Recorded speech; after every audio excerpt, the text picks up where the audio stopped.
All right, we're heading to a city you've probably seen dozens of times, maybe without even realizing it. In those huge blockbuster movies and epic TV shows.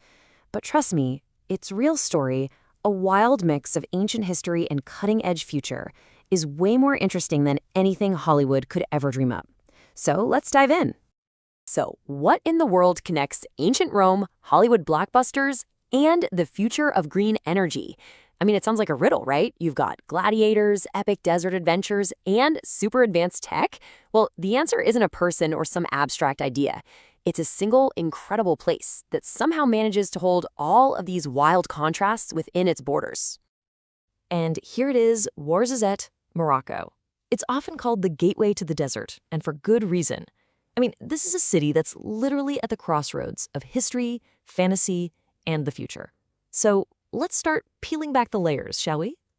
Okay, first up, let's talk about what Ouarzazate is most famous for.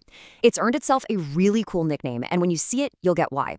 They call it Africa's Hollywood. So, why here, of all places? Well, it's pretty simple. This landscape is like a natural chameleon. The light is just perfect, and the massive, rugged terrain means it can pretend to be almost anywhere on Earth. We're talking ancient Egypt, Tibet, you name it. It's basically the perfect blank canvas for any filmmaker with a big imagination.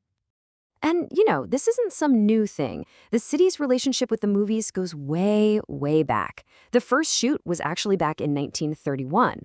But the real game changer? That was 1962 with the absolute epic Lawrence of Arabia. That movie put Ouarzazate on the global map, big time. And that's what led to these massive, dedicated film studios being built, like Atlas and CLA. And the list of movies and shows filmed here, it's just staggering. I mean, think about it for a second.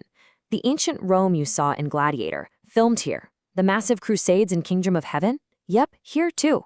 Even the scenes set in Yemen for Prison Break? All done right here. This place is basically cinematic royalty. But here's the really wild part. Ouarzazate has multiple studios and even a whole cinema museum. But unlike a normal film set that gets torn down after shooting, these things, they just stay up.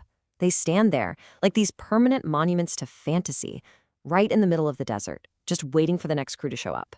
It's gotta be a totally surreal thing to see. Okay, so the movie sets are obviously impressive, right? But they're just copies. Now it's time to see the real thing. We're gonna shift gears from Hollywood fantasy to the deep, authentic history of this incredible region. Yeah, long before Hollywood ever showed up with its cameras and crews, people were already building the most extraordinary structures right here. For survival, for community, for trade. So all that incredible architecture you see in the movies, it's all inspired by what was already there. And this comparison says it all, doesn't it? On the left, you've got the fantasy world of a film set. And on the right, that's the real deal. That's the historic Qasr of Ait Ben Haddou. One is a temporary illusion, and the other is actual living history. You can totally see how the movie set is just an echo of the original. So what exactly is a Qasr? Well, the easiest way to think about it is like a fortified village. The houses are all packed in tight, a lot of them even share walls, and it creates this sort of defensive maze of homes. And the coolest part? They're all built from the earth itself. It's a design that was literally born from the environment. And this place is so important, it's recognized all over the world. Ait Ben Haddou isn't just some cool old ruin. It's a protected treasure of human history. I mean, it's a UNESCO World Heritage Site.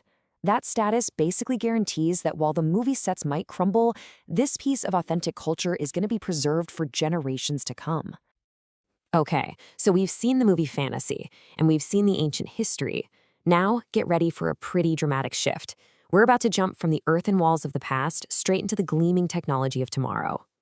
Because for all the blockbuster movies that have been filmed here, believe it or not, the most epic production in Ouarzazate has absolutely nothing to do with Hollywood. It's bigger, it's way more impactful, and it's happening right now. Just look at this. This is the Noor Ouarzazate solar power station. It's often said it can light up a city the size of Marrakesh, and that is no exaggeration at all. This isn't some sci-fi movie set. This is real. It's one of the largest concentrated solar power plants on the entire planet. A literal sea of mirrors, all focused on harnessing the power of the desert sun. So how much power are we really talking about? Well, the number is huge, a staggering 580 megawatts of clean energy. But okay, what does a number like that actually mean in the real world? Well, it means this. It's enough electricity to power the lives of over 1.1 times million people. Think about that.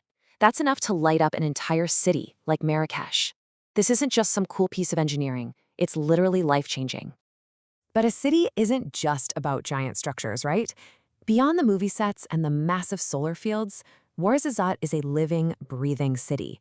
And to really get a feel for it, you've got to look at its vibrant culture. And for me, the best place to start is always the food. Oh yeah, the food is such a huge part of the story here. Let's start with an absolute classic you'll find simmering away in just about every home and restaurant. Chicken tagine with preserved lemons and olives.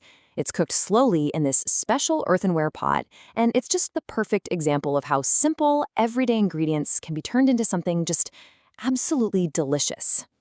And they're masters of that sweet and savory combination too, like this lamb tagine with quince and honey. It's a traditional favorite, especially in the cooler autumn months, and it just perfectly captures that rich, complex flavor that Moroccan food is so famous for.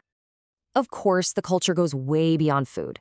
You see it in the incredible craftsmanship, and places like the Berber Carpet Cooperative, they're just so vital. These aren't just tourist shops, they're community hubs that support local artisans, making sure those ancient skills of weaving and design get passed down and kept alive. So when you step back and look at it all, you've got cinematic fantasy, ancient history, a high-tech future, and a vibrant living culture. These aren't separate stories. They're all happening in the exact same place at the exact same time. It's this beautiful, central paradox that really defines Ouarzazate. And this image right here, this is it. This is the whole story in one picture.